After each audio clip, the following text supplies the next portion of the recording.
Michael, you're moving too much. Let me talk to her. We got this over here. I've never heard a voice quite like yours. Nobody else will understand you outside this family. There's no one like you. I own Michael and 5. Guard him with your life. Michael Jackson single-handedly revitalized. You don't want to let your family down. I need to think. I told you what to think. The movie actually was good, but the critics kept saying it wasn't good. It almost scared me out of seeing it. I almost was like, I will wait until it comes out digitally or on some type of platform. And then as time went on, I said, no, I need to go see this for myself. And I totally disagree with Rotten Tomatoes and all of those other people who were like this, that, this, and that. So I just saw the Michael movie, and we both just saw it, by the way. Yeah, we just saw the Michael movie, but I have mixed feelings on it. What do you think overall to start this off? So you have mixed feelings, but you want to know what I think? Overall, just a general idea. What is your ranking of the movie from 1 to 10? If I had to rank it from 1 to 10, maybe 8 point something, maybe. It's very high. Because I liked it. I wasn't the only one enjoying the movie. We were in there. People were cheering. Yes. You hear claps all over the place. People were smiling. Everybody seemed happy. You know, when a movie ends nowadays, people kind of like sit and wait because they want more. Like, people were just sitting, like, hoping to see something else. Now, I didn't stay, so I believe there may be another clip that other people know about, which is the reason why half the theater was still sitting there. Do you know? I don't know. Do you think there was something else? I have no idea. But could have been, could have not been. But first of all, speaking of something else, that is my beef with the movie. There has to be something else because it did not end with the end of his life. Now, you said that should be, you didn't give me your 1 to 10, but I would say that's where my half or percent or something else lies, because something was, we did leave wanting more. So mine is about a 7 as my overall rating. When you leave something once and more, doesn't mean that it's good. But no, I felt like something was missing. Yes, I felt like something was missing from the actually some parts from the beginning of the story and some from the middle are also missing. So that's why I said those things are just missing. They can't even be in the part 2. I don't even think the thing that was missing was what everybody else was saying that was missing, because I'm fine with them leaving out the allegations and all that, especially because of where it stopped. But that's the end. Well, towards the end. But what were you going to say? I don't know what you mean by that's the end. Well, it's towards the end of what I'm saying. It's past the part I'm saying where stuff would have been happened at. Yeah, I mean, you mean that the movie ended? Yeah, no, there's parts from the beginning of his story, like I said, or like early parts of his story that are just missing from the movie altogether. Oh, okay. So you're talking about like all throughout the movie there things was, right? And you're trying to say I'm saying something was cut off because we never got there, right? Yeah. You're saying something is missing from the first part. Yes. Yeah. Okay. So what do you feel is missing? Janet for one is missing altogether. Oh gosh, that is definitely the elephant in the room. Janet just did not exist in this movie, but it didn't bother me. I have to say, I took off maybe only a small percentage of points. It was a big part. Because of that, it didn't matter that much because we didn't get there. What was Janet's role? For me, well, I know for sure she was there during his childhood because they did it. Yeah, but what was her role? Well, I mean, still, what was all the siblings' role besides being a Jackson? They were actually members of the group. Janet wasn't. So they had some type of relationship as a kid that we all know about. So that's what's missing for me is like them interactions. It seems like they replaced those interactions with Latoya is my main beef with it. But it's not a bad thing. Latoya was there, but barely. You know what I mean? So but it seems like the few interactions that were supposed to be there were replaced either way. I don't think they were trying to even make it seem like Janet had any bearing on his life at all. Now, that could be what's missing. Maybe in real life, what you're saying is Janet had a bearing on what shaped him to be who he is, which is what we're seeing. Well, there's a little bit of that too, but as a kid, she was there at least. Like, there was another sister there. But that was a sister that became famous. Yeah, she became famous. But okay, what if she comes out with her own movie? Then do you feel like you get what you wanted?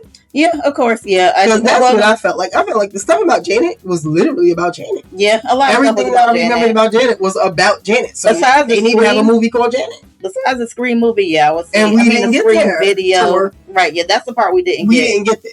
So, which is another thing that it cut off before we even got there. But that's just something that is missing that they can't go back to. There's like a few things. If there's a part 2, because it does look like it cut off somewhere in the middle. then you can add Janet. Even though I'm talking about from their younger days, of course. But of course they could add her to the part 2. But another thing is missing was Gordy was missing.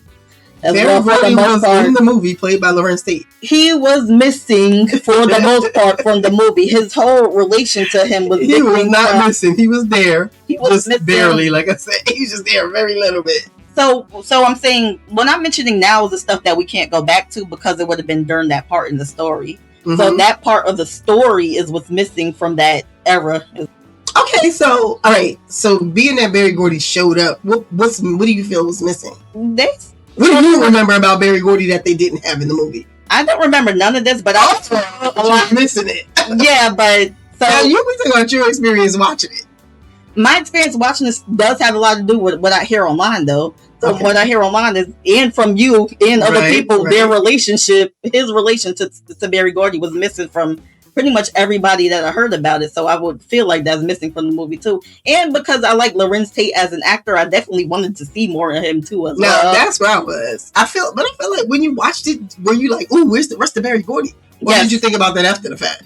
I did think about where was the rest of Larenz Tate because it did seem like they would have had a deeper relationship at some point too, and there was little stuff here and here that I heard about over time that happened. Now I definitely wanted more Larenz Tate. I don't know why, but I did. I wanted more Larenz Tate, and it wasn't enough Larenz Tate. I can't say. I have to say, like, yes, I wanted more interactions with Michael Jackson and Barry Gordy, but I didn't just want more Barry Gordy because I wanted more interactions with Michael and Barry. But I wanted more. I'm saying the same thing. I wanted more Larenz Tate though. Right? Yeah. We're just something else. But anyway, no, we're saying the same thing actually. Oh, okay. I like Larenz Tate as an actor, and he's handsome, right. So I wanted more Larenz Tate. So that's exactly what I'm saying. So I wanted more Larenz Tate for that reason, but I wanted it for both reasons. I wanted the reactions with him and Michael, and Larenz Tate is one of my favorite actors actually. Actors actually. I got the perfect amount of Nia Long, and it was very lovely. I love everything. Nia Long played that role so really good. She played Catherine, which would have been Michael Jackson's mom. So back to our point. Great. So back to our point before. How did you feel about Jafar? Because I was very much saying that he was going to be the best part of the video. We made another video where we were talking about that. Yes, and we were like, in our last video, we were like so anticipating the role of Jafar. Well, I was more the role of Michael being played by Jafar. Yeah. Yes, and then we talked about that a lot. So, excellent. I personally, I want to call it flawless. Actually, I'm going to call it flawless. I didn't see. There were times where I forgot that wasn't Michael Jackson. Yeah, I feel the same way. There were times where I thought like, oh, this is Michael that I'm watching, but there were also times I was like, oh, that doesn't look exactly like him actually. So I'm gonna say he did a very great job, probably the best he could do. I'm gonna still give it a 10. He nailed the dance moves. He nailed like just portraying him as a person. So I'll agree with that too. Now there were times where I was like, I forgot Michael used to look like that. Yeah, but I think you just never seen Michael looking like that.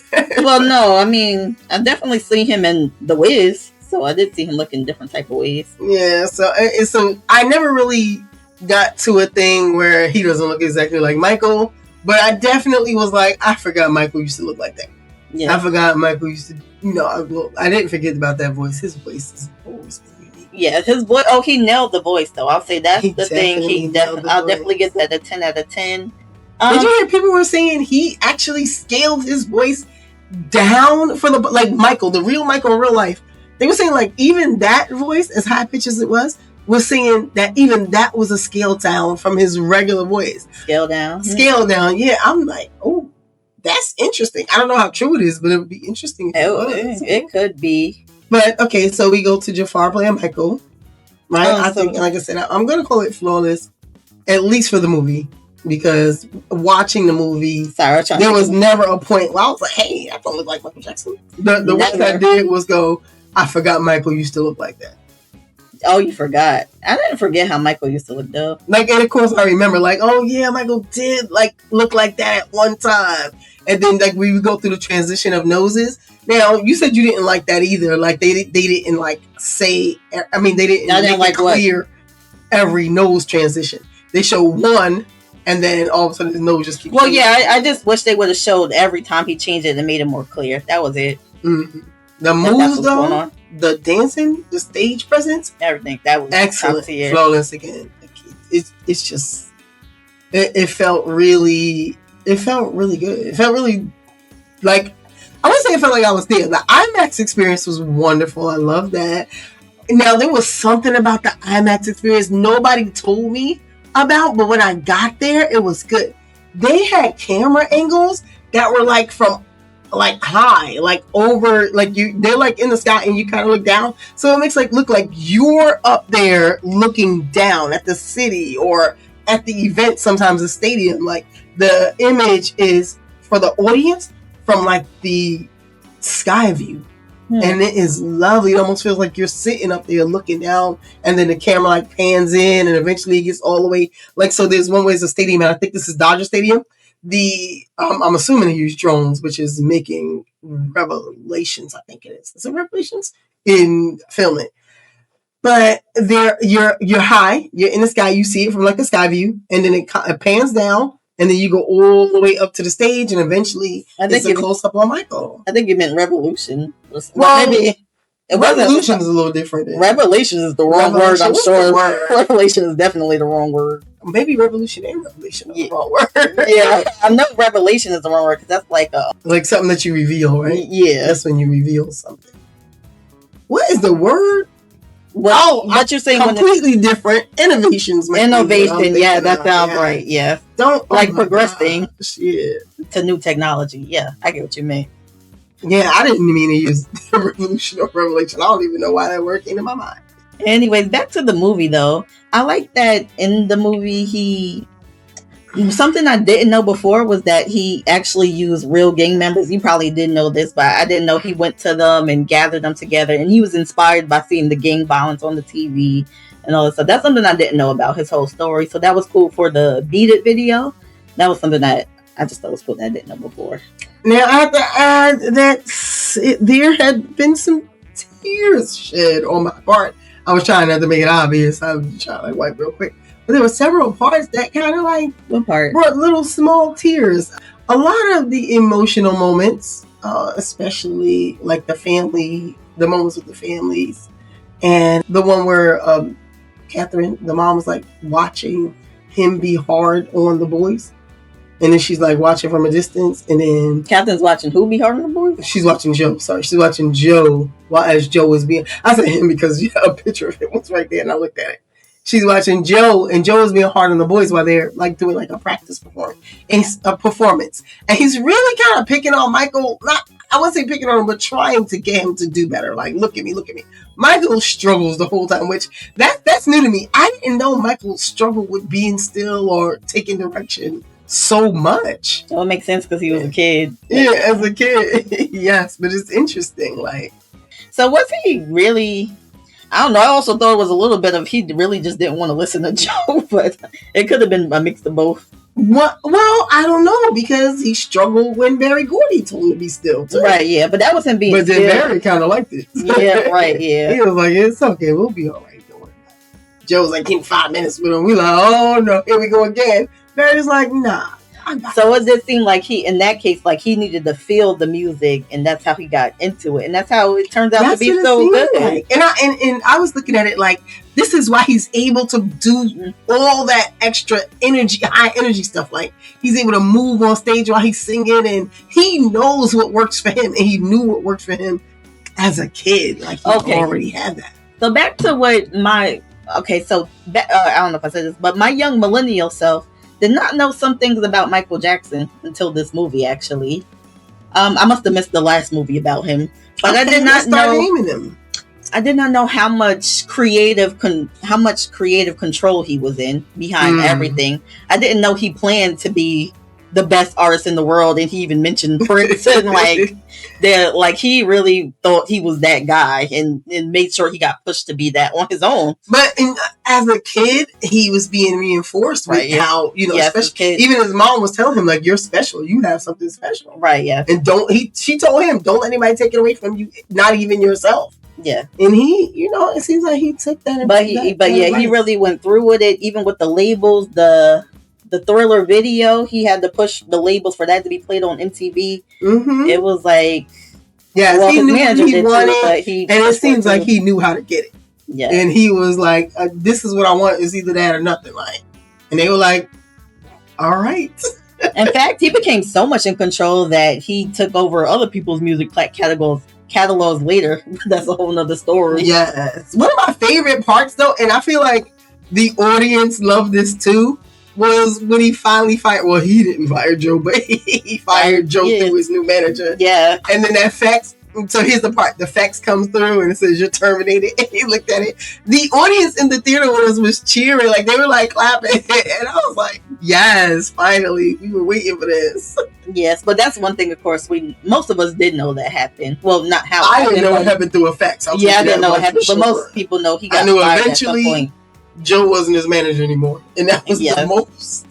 Probably the best decision in his career too. Yes, and it was like, that was like really. And then the second moment was when because Joe was going hard, like planning this tour, the Jacksons tour, and like Michael was like, you know what, I'll go and I'll do this, tour or whatever.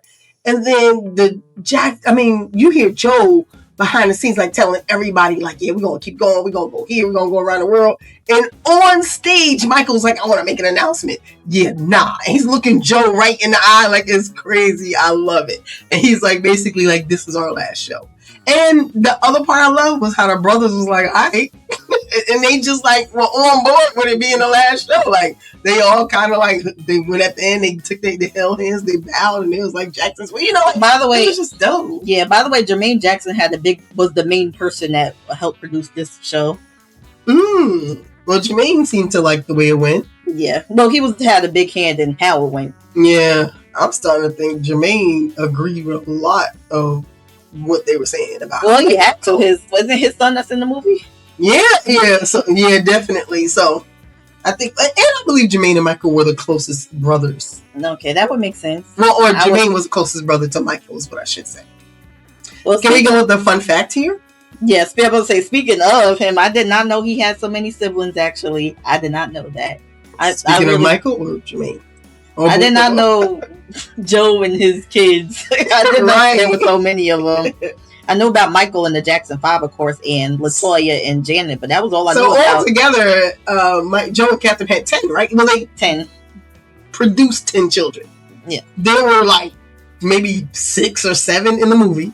Mm-hmm. And we know of 9 in general. Like, I did not know about them over the years. Yeah, I did not know about their oldest child and one of their younger children. Is the oldest one Randy?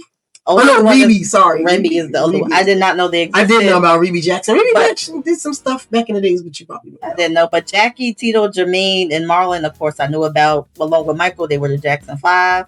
So I didn't know about Randy. I'm guessing he was younger than Michael. That's why I didn't know about him. Mm-hmm. And then there was another one that I guess was Marlon's twin. Yeah, Marlon had a twin named Brandon, and when we like tried to figure out what happened, so I just had to Google like who's Brandon Jackson, and they said that it was Marlon's twin, but he didn't survive past the first day of after birth. So since the first day, like basically he didn't last 24. He didn't survive for 24 hours. So that's sad. That's a sad, fact for them. I'm sure that they, as you can see, overcame it, and everybody grew up to be what they grew up to be. And another thing I just realized, LaToya is the only other one with no kids, apparently. That's interesting. I wonder why. But they did show LaToya in the movie. I noticed that. Like, she had a couple scenes with Michael. Okay. Oh, another thing that I thought was cute, but of course we all knew about, was the monkey, Bubbles. Bubbles, yeah. And I didn't know. Okay, I did not know that he had such a love for animals. I knew really he liked animals. Did you know he had all them animals? Like, if you look at like his, like any type of show, documentary, there'll always be animals like walking around. I must have never seen the documentary because I did not know he had a snake and other stuff. You knew about Bubbles, and you definitely knew about Ben the rat. Oh yeah, I knew about the rat. Well, I guess that's a pet. I knew about the rat and I knew about Bubbles. Yeah. Oh, okay. The rat was in a previous Jackson 5 movie. I remember that. So you never heard anybody say like how his house looked like a safari and stuff like that? Had no reason to hear passing thoughts. Not that young, but I knew about Neverland, which they never got to in the movie, by the way. Mm-hmm. But I didn't know about anything before that besides the rat and Bubbles. Cool. Okay, that's interesting. Yeah. So there are a few things. I think there was a few things I didn't know. I might have already mentioned. So one thing that I did not know was that Joe had called Michael Big Nose when he was a kid, and that apparently was a big part of his whole story.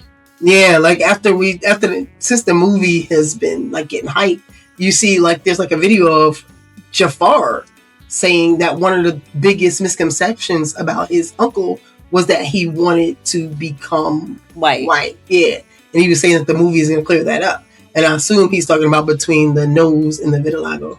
About the nose, that was a very important part of the story, right? I already had my complaint about them not showing the other transitions, but what I noticed that, I don't know if you noticed this too, like, right, you said you don't know why he had the nose transition. I know why he had the nose. I mean, I didn't know first, so here's the thing, what I was saying was I didn't know that Joe called him Big Nose. Right. I know that he wanted to change his nose, and I did know the little thing about the obsession he had with Peter Pan in Neverland. Mm-hmm. I didn't know that Peter Pan was his inspiration for the nose and what he wanted to look like. And then I learned that from the movie. Yeah, and I noticed right before the scene where he went to the doctor to change his nose, it was Bubbles in the scene, and he was looking at the picture of Michael or something like that, but he was pointing to the nose in the picture, and then it flipped. Wait, Bubbles was pointing to the nose? Yeah, Bubbles was. Yeah, right. Yeah, that's right before they flipped to that scene where he was getting the nose. Oh wow! Transformation. So I was wondering if it was more to it than just his dad. I wonder if at some point Michael told Jermaine, like, even Bubbles noticed my nose. Like, yeah, right? Yeah, that's what I would think would be implied. Oh wow!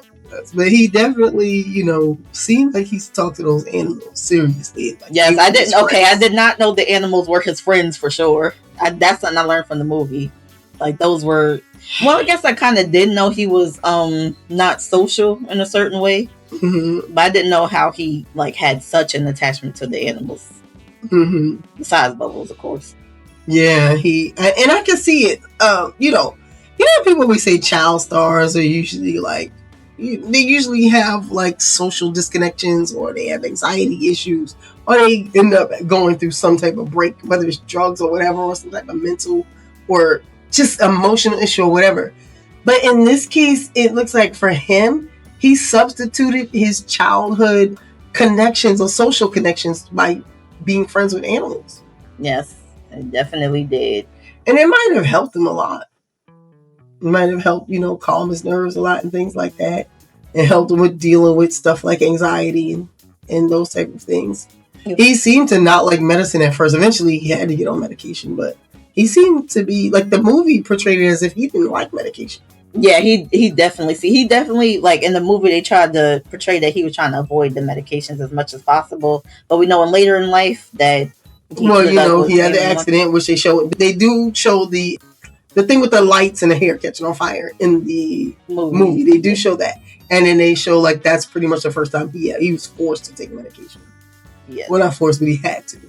So, yeah, there's a lot of things that could be concerning surrounding the medication, in my opinion. Mm-hmm. Well, ultimately, which, of course, we didn't get to because I think the movie stops in 1988, somewhere around bad.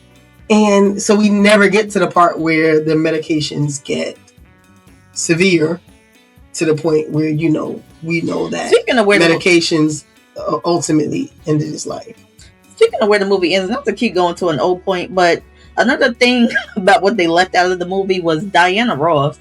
They left a big chunk of her, and I know she had an influence on him. That's something I did know. Yes, but they completely cut all that out for whatever reason. And then when the part that really disappointed me is when you look at the cast, there's a person who plays Diana Ross listed as the cast. But then in the movie, she's like barely there. Again, she's like, she shows up at some point, but that's it. Yeah, or Nothing and that really person happens. whoever it was could have been ambiguously another person. So I don't know. Yeah, if you weren't paying attention to say, like, if you didn't know who was the person playing Diana Ross, you really wouldn't know. It's just like, oh, there's another character here, Right? know? Yeah. And then there are some people who are like, I guess, debunking some of the things that are being said in the movie. Of course, we're getting the movie from the person who told the story's take or whatever. And then there are people saying like some of it's not true. Like, for example, I can't remember that girl's name who ran into Joe at the concert, and they're saying she discovered Michael from Motown. Mm-hmm. They're saying somebody else from Motown. I know what you're talking about.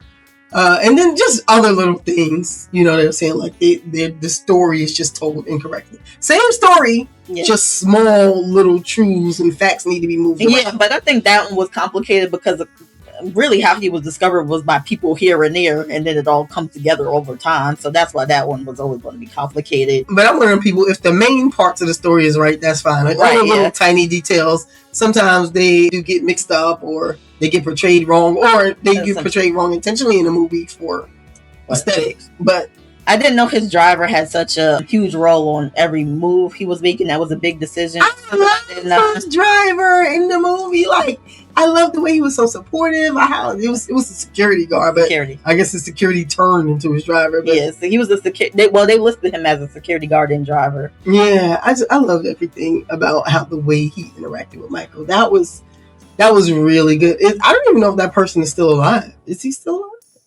So that security's name is Bill Bray, but we just learned that he did pass on in 2005.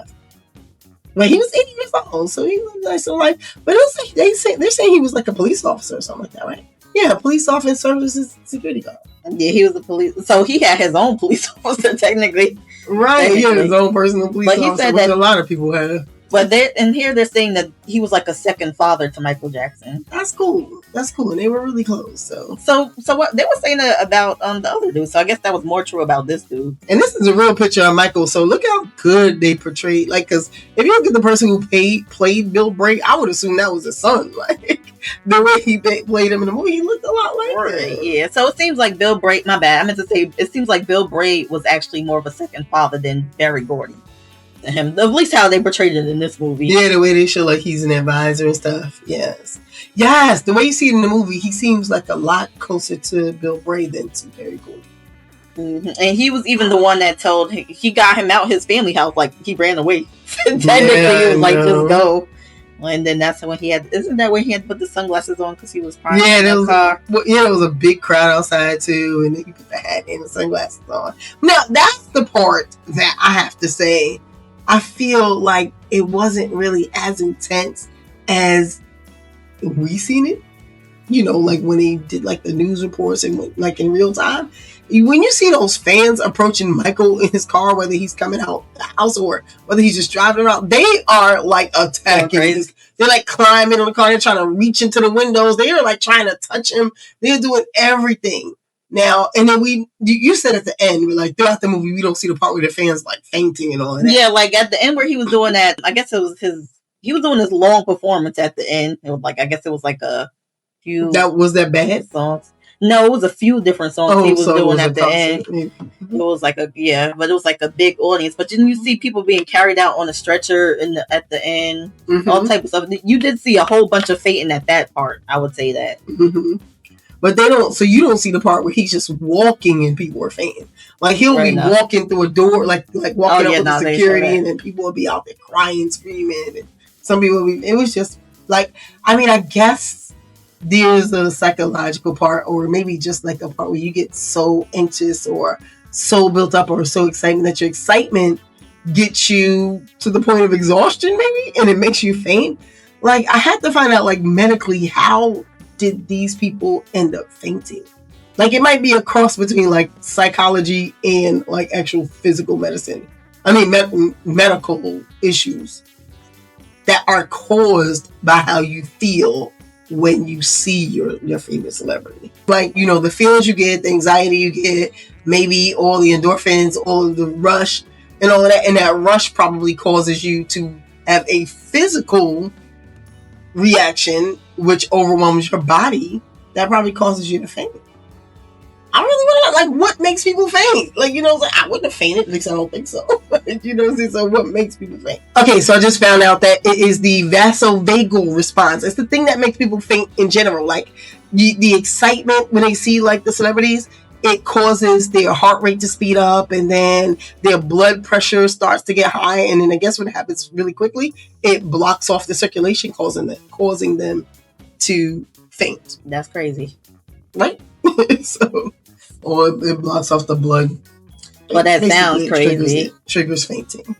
Well, to close this out, this movie apparently received a 38% on Rotten Tomatoes, but a 97% on Rotten Tomatoes. Disagree.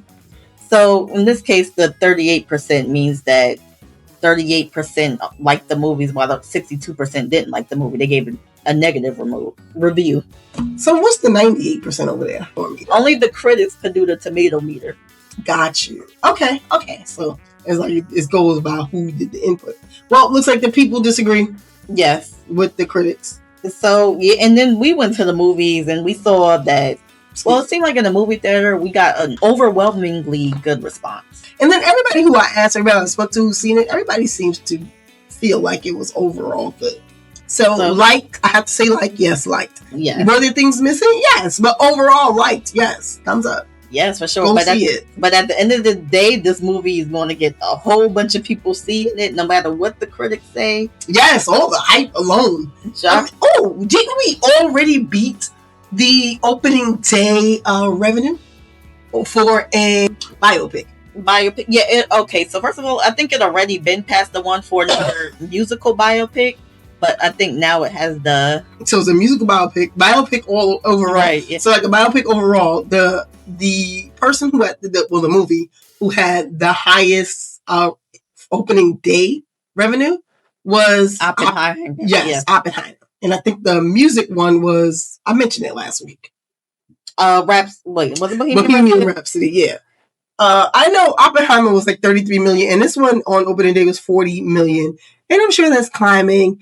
And I'm just wondering how well this is going to do overall by the time, they shut the doors for the theaters. I think it's going to do well. Yeah, I do too. But I still want to know y'all thoughts on the movie altogether. What do you? Because I know y'all had y'all opinions on when the trailer came out. So I really want to know your opinions if you actually seen the movie. Yes.